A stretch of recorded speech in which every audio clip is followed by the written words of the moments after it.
Hey Joe, how's it going? Great, Mike. How you doing? Doing good. We're what, a month in now with the whole coronavirus thing. How you holding up?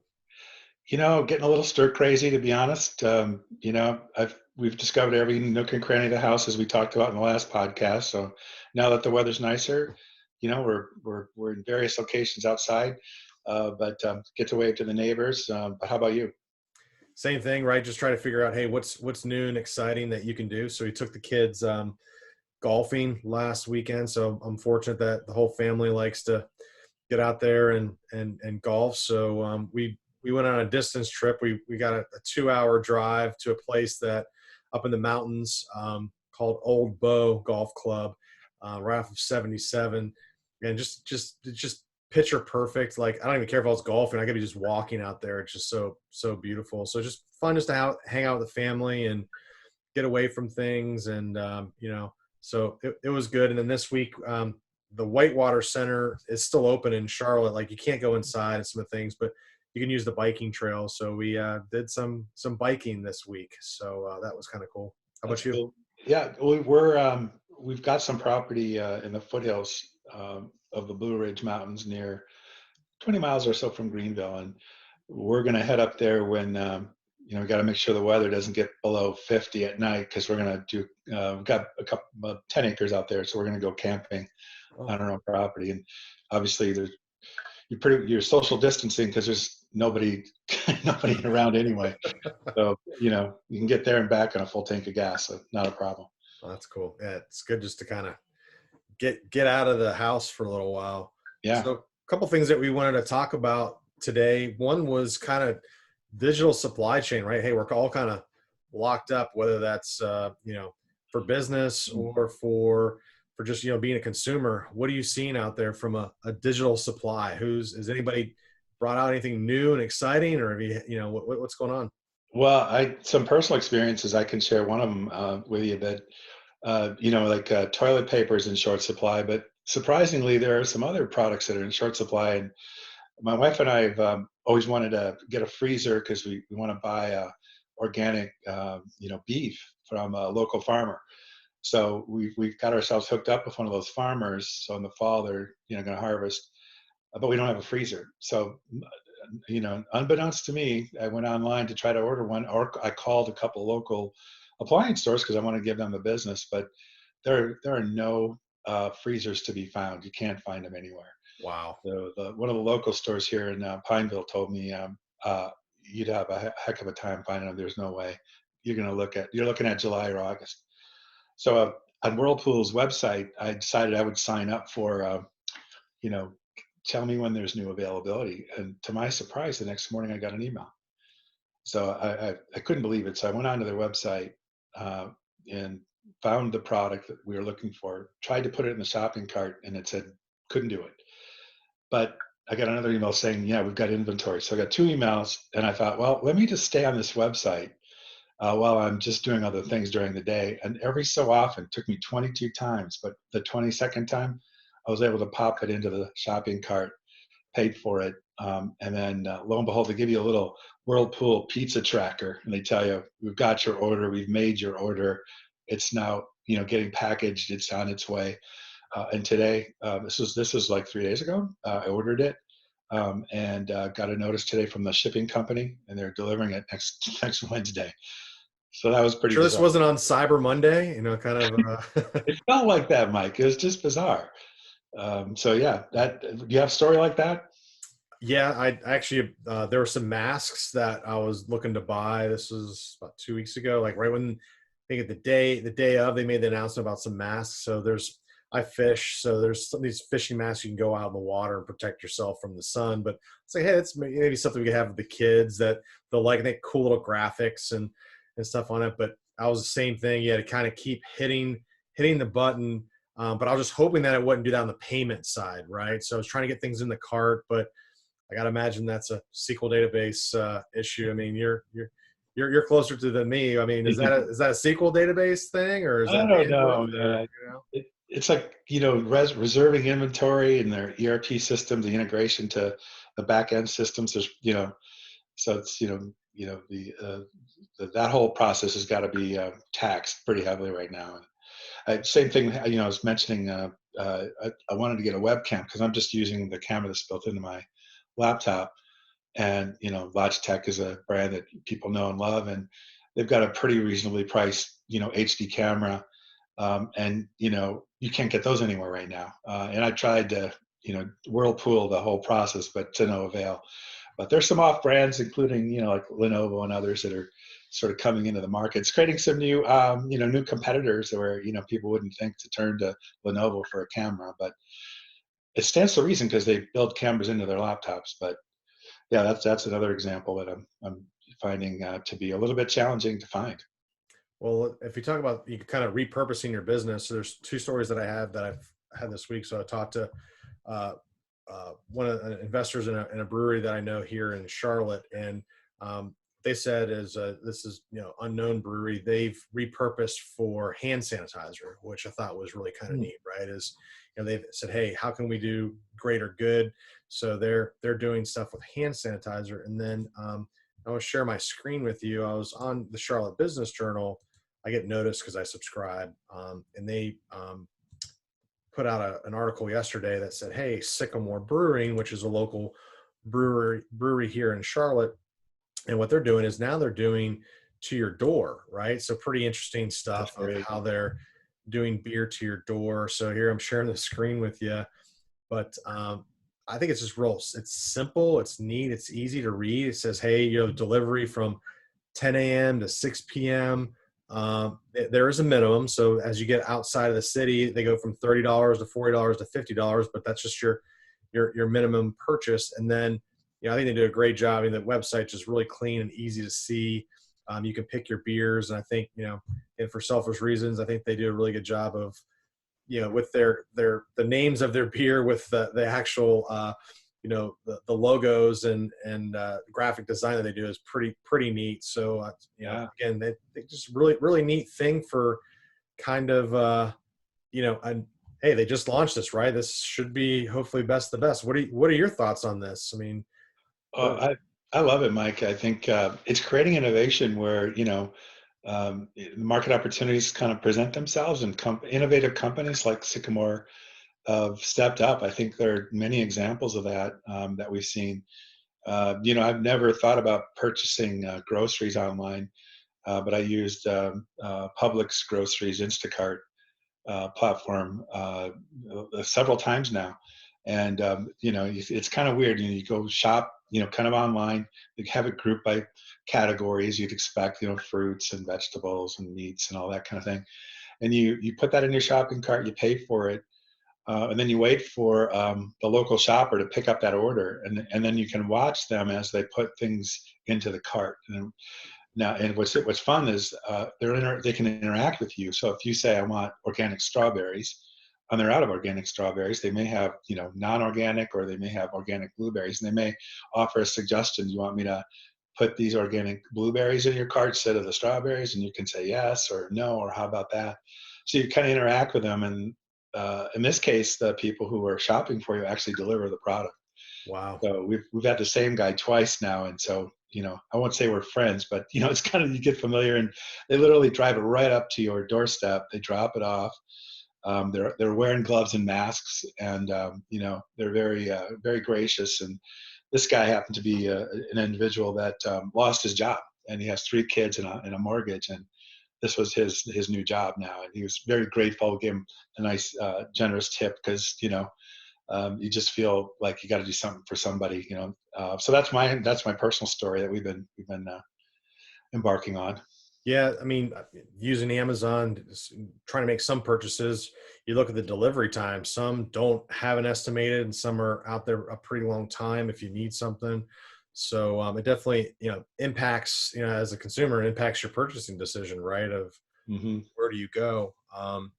So, I mean, yeah, those are some of the things that I'm doing. And then the other side too is just from a work perspective. Fortunately, I've been pretty busy from a business perspective and just talking with clients and working on some projects. But the challenge of having that work-life balance, right? Of because you're in front of a computer screen all day, and then hey, you're going out with family for a little while and hanging out, but then everybody's going back to watch TV or do something electronically. So I don't know, Joe. What's going to happen? You know? You know, I'm sensing virtual meeting fatigue. I've been on a number of them, and personally too. You get on these long ones. I was on a board meeting last night with VRM Institute, and it's 3 hours long, and you feel like you got to get up and move around. And I was on a longer call yesterday with CATC, the local charity, and one of the guys on the call had a very innovative way of you know handling. I won't say it's innovative, but he had a setup where he allowed himself room to move and stay on camera.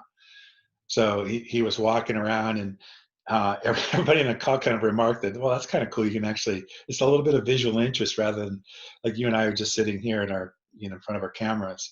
But I think it's important to get up and move around. I know I feel better when I do, but I do think some of these calls feel like you're on a flight to Australia at that time, Yeah, it's yeah, because you're sitting down. I fortunately have a stand-up desk. I use a Vera desk, which is nice. It gets me up and moving. I know statistically they say if you sit down for a long period of time, there is long-term effects of health. So it's good to get the body moving. But you're right, is like, how do you kind of limit these things and make them quick?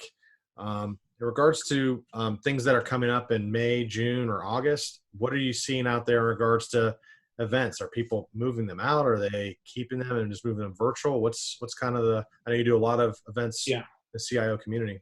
Yeah, I see a combination of things. There's the Charlotte Tech Breakfast that CATC has been sponsoring. We have, a bunch of not-for-profits. We have Charlotte, the Chamber, which is not, they're not called the Chamber, and I always forget their name, but we've had these really vibrant quarterly breakfasts where we're talking about how to unite the community around technology and that sort of thing. So we have a session coming up on the 28th of May. And, a lot of folks were saying we should cancel it. And we now have turned that into a very well orchestrated, at least we think it'll be well orchestrated 90-minute session that's going to be virtual. Oh, So I cool. see that. I see the BRM Institute has their annual conference slated for the fall. The venues in Boston, and they're not letting them off the hook. And so, it's hard to say whether, the fall's going to be, a period of time where we can actually get back and do what we normally do. I mean, some experts are saying there won't be any more, sports. There won't be big arenas and football stadiums being filled with people. So I see that. I think, I was talking to Elizabeth Austin earlier today, and her comment made a lot of sense to me. And she said, it's hard when you're sitting and you're just listening for like an hour or two. It's much better if you're able to participate and be active in the conversation. So that makes the meeting a little less, sort of arduous when you're just sitting. How about you, Mike? Are you seeing anything different on your end? Yeah, I mean, again, it's how much TV can you watch? We're all from TV, whether it's work or if it's for pleasure, right? So yeah, social distancing depends on. I'm fortunate my neighborhood has walking trails and stuff like that, so you can get out and it's wooded. So for me personally, it just gives you a nice refresh. You don't have to get in a car, but I know not everybody has that type of access. So how do you kind of get out there? And again, with younger kids, what I'm seeing too is just we got to get younger kids in our neighborhood, and they're all out and about 2-3 o'clock, right? So it's just interesting how these things happen. And then I was talking with a former colleague of mine today, and just the impact of the news and how it impacts the energy of the family. So Right. again, as all the coronavirus stuff was kind of launching, I saw it too in our family, as you could kind of see the tension build up, even though we weren't really saying anything to our children, saying to worry them or anything like that. But I think just the natural tension and a lot of people was just rising. So I think people are ready. It's like, hey, what's going to happen here? So I guess what's next, right? So you see the numbers, and again, they're keeping us safe, which is what we want. But I guess what's the number to determine where, hey, we're just going to have to maybe go through this or not? I don't know. I mean, what do you think's going to happen?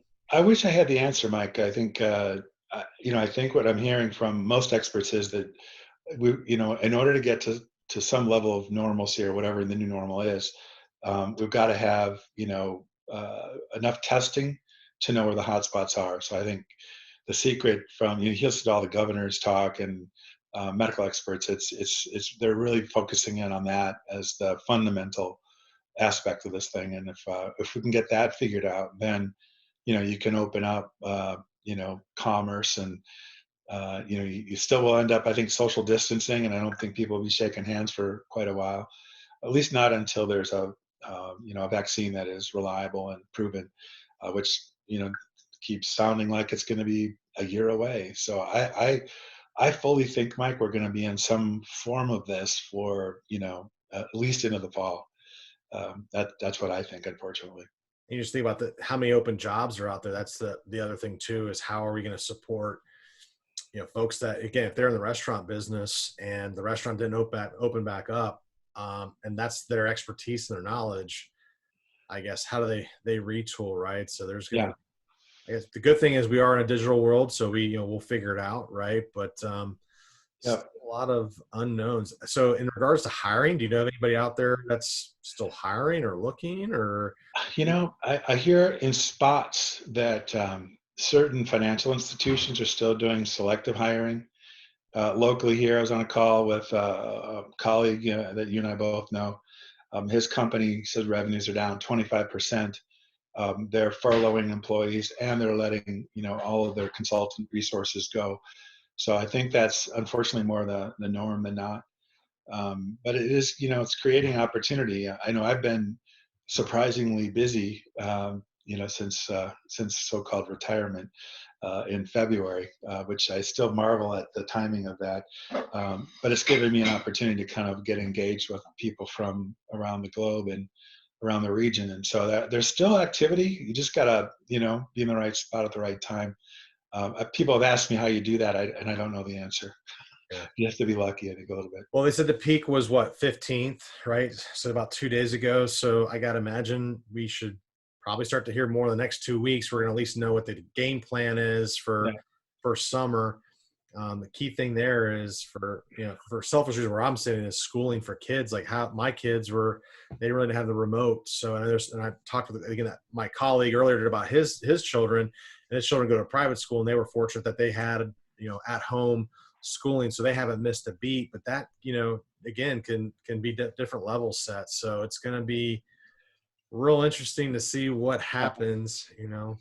Yeah, I was talking to Derek Root the other day. He's the CIO at Charlotte Mech, and they've got a ton of kids, of course. And we're working on some programs where we're trying to get into the certain school systems to teach those kids about what the possibilities are for IT careers. And so through CATC and the Charlotte area technology collaborative, and we're mapping out a game plan. But what we can't do is figure out when we can launch, because we don't know if school's going to be back in session later on in the fall or at all this year. They've had to do some pretty innovative things in terms of deploying laptops and mobile, cellular devices that have given kids an opportunity to connect where they haven't in the past. The numbers he gave me were pretty staggering. So they're getting some pretty creative solutions in people's hands during the crisis, which is really good to hear, because that's not kind of news you hear about that often. Yeah, no, that's good. Well, to wrap it up, I guess we're looking for some more guests. So if you're listening and you'd like to be a guest, we'd love to hear from you. Anything else out there, Joe? Any requests or things you'd like to plug that are going on? Just stick with us. If you have a need, call Mike or I, and happy to help. I know it's good to be connected, even if you've lost your job or you're furloughed, and need someone to talk to. We're here, and I think it's we'll get through this. It's just difficult right now, but just feeling, just getting on the phone and seeing people that you hadn't seen in a while, just kind of good to do right now. People are going through a lot of difficult times with their families, their careers, and a lot of unknowns out there right now. Absolutely. Well, thanks, Joe. Be safe, stay healthy, and we'll talk soon. All right. Thanks, Mike. Thanks, Joe. Take care.